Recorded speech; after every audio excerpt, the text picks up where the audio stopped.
Русалкі. Усходнеславянскія русалкі вобраз сінтэтычны. Яны неяк звязаны і з расліннасцю, і з вадой. Можна назваць іх адначасова і духамі прыроды, і душамі памерлых. На пачатку гэта былі, як і ў антычных грэкаў, локусы, месца або раслін, духі розных дрэў, рэчак і крынічак, падобна да дрыядаў, наядаў. З цягам часу людзі пачалі лічыць, што русалкі – дзяўчаты-тапельніцы або памерлыя нехрышчонымі дзеці.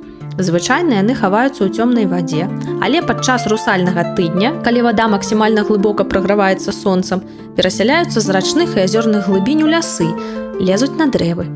Больш за ўсё русалкі любяць вярбу і бярозу. Ноччу яны гушкаюцца на ветці і водзяць вясёлыя карагоды. Там, дзе яны дурэлі, трава зелянейшая і расце лепш. Русалкі, як і германскія ундзіны, вобраз эратычны. Часам, у ясныя летнія ночы яны сядзяць на берагах вадаёмаў і расчэсваюць свае доўгія зялёныя валасы. Відаць, ад іх валасоў ідзе нейкая незвычайная энергія, якая ўплывае на маладых хлопцаў. Звычайна русалкі зацягваюць свае ахвяры, юнакоў, у ваду і топяць іх.